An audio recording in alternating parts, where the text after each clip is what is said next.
Hello and welcome to this edition of Chesapeake Weekly at Home. So we are following all the guidelines and trying to practice what we preach and staying at home if we can. And thanks to technology, I can do my work from home, including shooting a weekly TV show. So we're gonna try and stay on track with Chesapeake Weekly. It just might look a little bit different. I'm not quite as skilled as our videographers are. I definitely miss them, but we're gonna try and make this work because we're all doing our best to just stay at home. So let's get into it. First up, masks. We've heard a lot of talk about face masks. The CDC recently came out with some new data about COVID-19 and is suggesting that people who are outside in public wear some sort of cloth mask. So keep in mind, this is only if you're out in public. If you're staying home, your home is your face mask.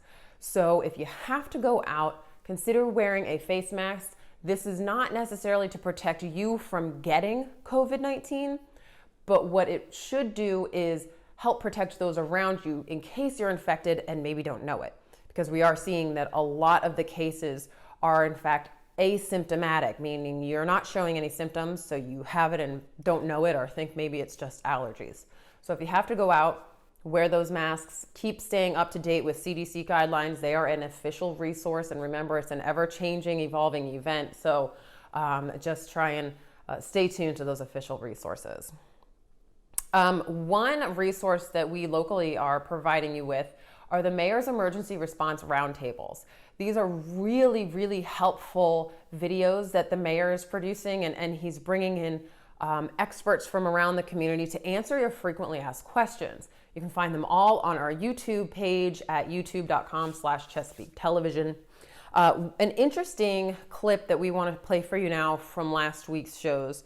Dr. Welch talks about, we keep getting the questions about what are the numbers in Chesapeake? How many people have tested positive? Where are they?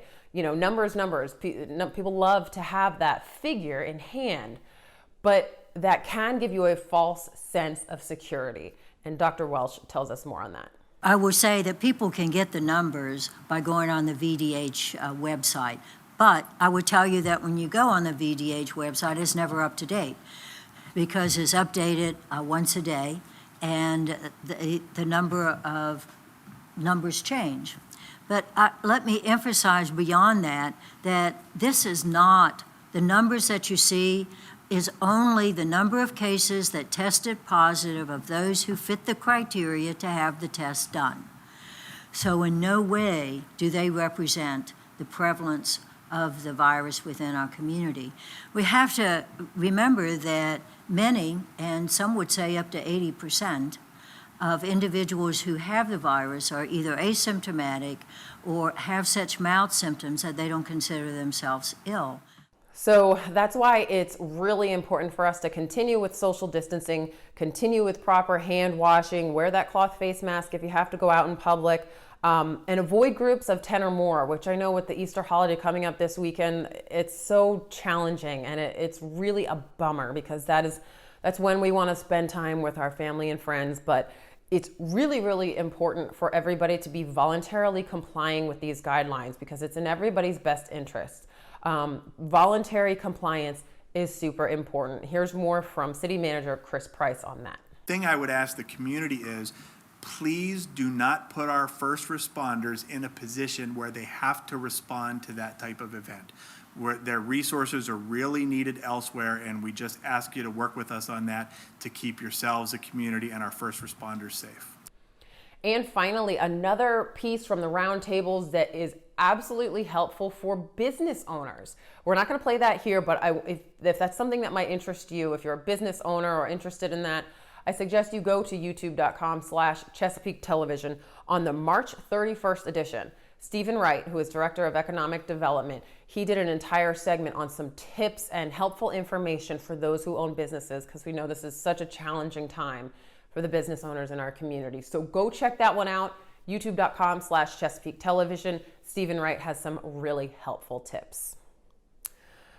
Some changes in operating schedules with bulk waste. So in an effort to keep as many of our workers off the roads and out of small confined spaces with each other, We are limiting bulk waste collections. So that means that yard, tree, construction debris, and fence bulk waste, we're not going to collect that for the foreseeable future.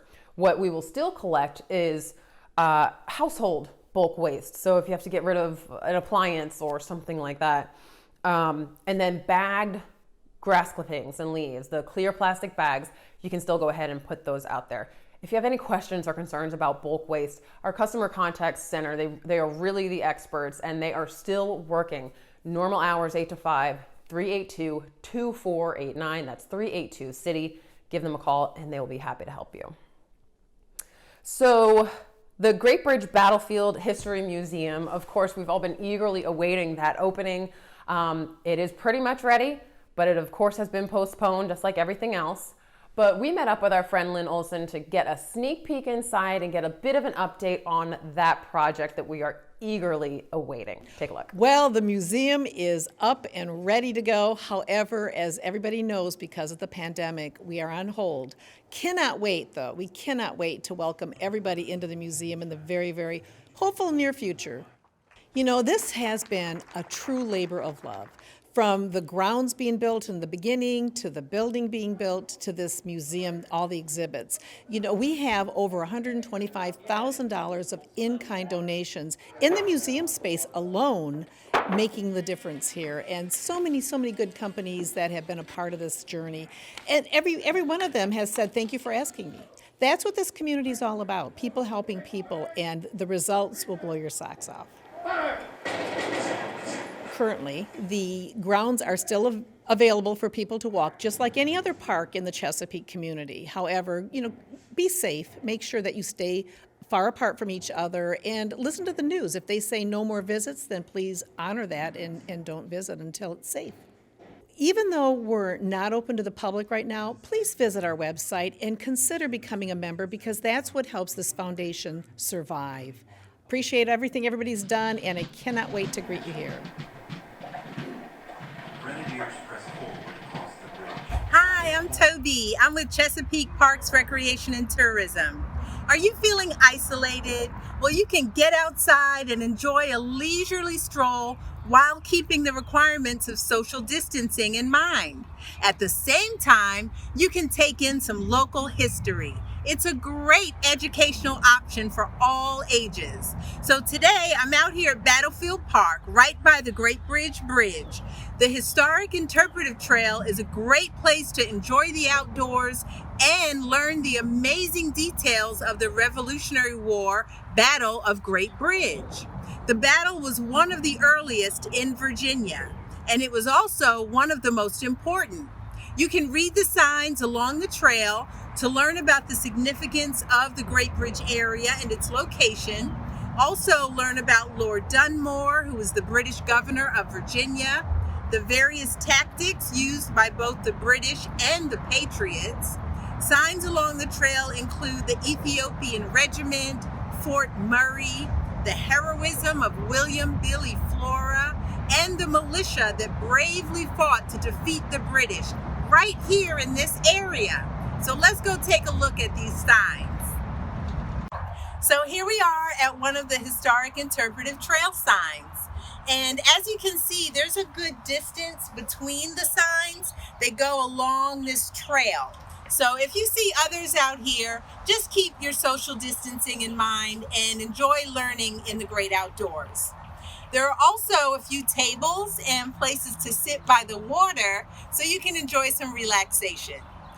And while you're out here over on the other side, closer to the parking lot, be sure to come by and check out these awesome trails. It's a great way to get out in nature, enjoy a nice walk, and keep your social distancing in mind. So the address is 1775 Historic Way. And when it's time to go eat, first go online and check out the many ways to dine at a distance. You can find this under the Restaurants tab at visitchesapeake.com.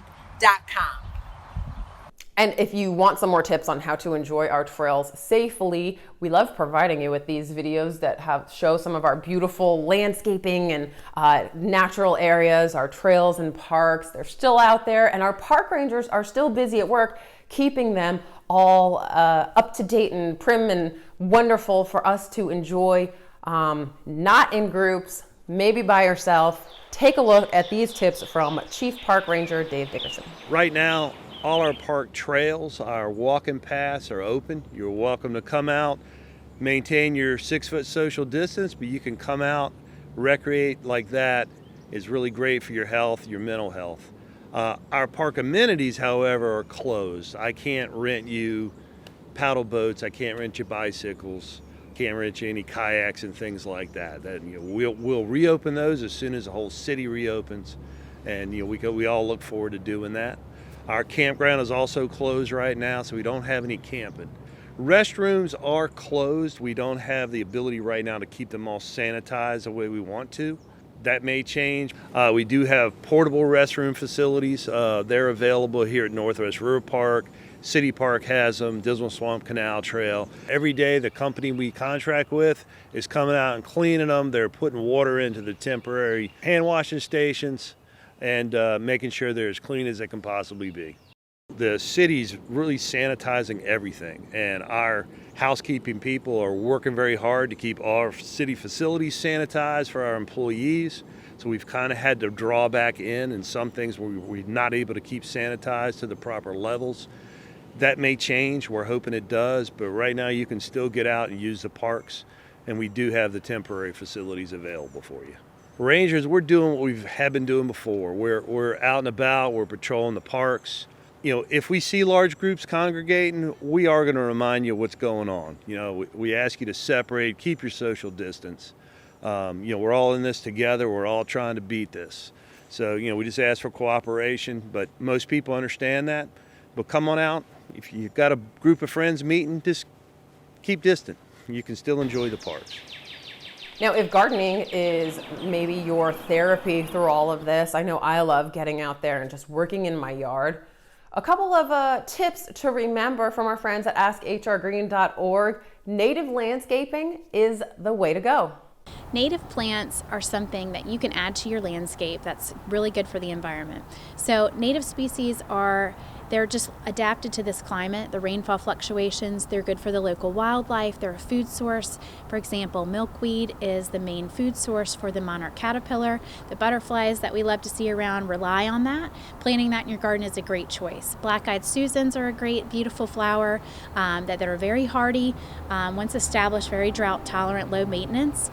And then you also have varieties of flowers like the rose mallow hibiscus, which are going to provide a beautiful addition in the summer to your garden.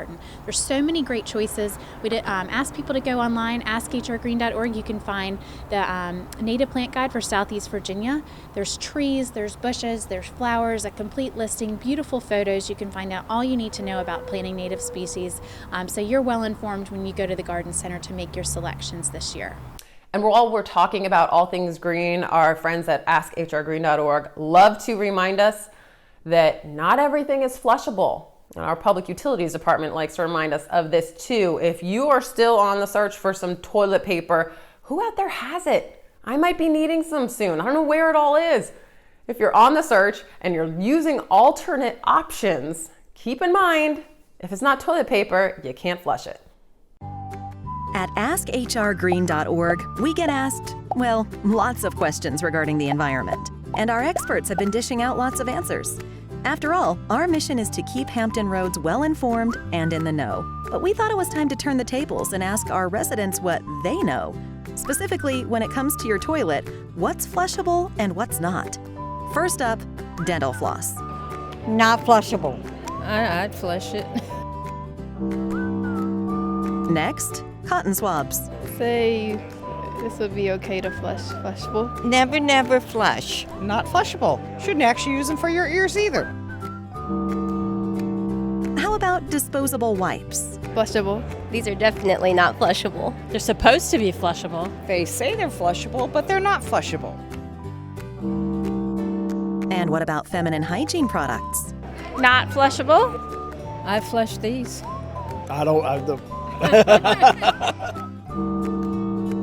Finally, paper towels. Not flushable. I never flush this.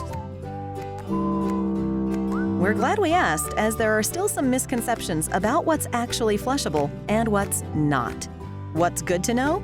Only water, your personal business, and toilet paper should be flushed down the toilet. Why nothing else? Because flushing anything else can lead to clogged pipes and expensive plumbing repairs. And if backed up sewage hits the streets, there's a good chance it will wash down storm drains and into our waterways, harming aquatic life, closing beaches, and making some seafood unsafe to eat. So what's good to do, or not do in this case? Never flush tissues, paper towels, wipes of any kind, even if they are labeled flushable, cotton swabs or feminine hygiene products. No food, no cat litter, no pet goldfish, or, as tempting as it may be, your annoying little brother. So now you know what's good to know. Find other resources like this video at askhrgreen.org, where you'll find everything you can do for a cleaner, greener Hampton Roads. There are 3 P's when it comes to what you can flush. Can you name the 3 P's? I would say toilet paper. I'm not sure the other 2. Pee and poop. Oh, okay. There you go. Can you guess the 3 P's? Pee, poop, and paper. I think you're the first person that got it all. And a few other things before we go. If you haven't taken the census, there's still time. Please do so. For every person in Chesapeake who does not take the census, we stand to miss out on $20,000 over the next decade, which, listen, federal funding money has become the most critical thing in our time of need right now. So we really don't want to miss out on this funding. So go take the census. You can do so at my2020census.gov. If you'd rather call, you can absolutely do that. Call 844-330-2020. And that's if you want to take it in English, but there are actually other specific phone numbers for dozens of other languages. So if you need another language option, go to that website, 2020census.gov will give you the other phone numbers to call for different languages. It takes like 10 minutes, super easy. They only ask you a few questions about who lives in your household as of April 1st. So we do ask that you go and do that. Now, continuing on our civic duty note right now, voting. So Tuesday, May 5th is the next election. We've got mayor is up and a few city council and school board positions. The governor has said that anybody can now vote absentee, and we are encouraging absolutely everybody to do so. It is really, really easy.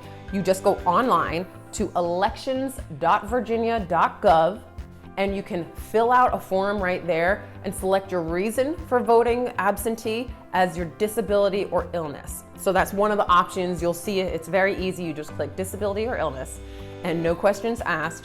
You will be mailed a ballot to your house and you fill it out and you mail it to the voter registrar's office. Really, really, really easy.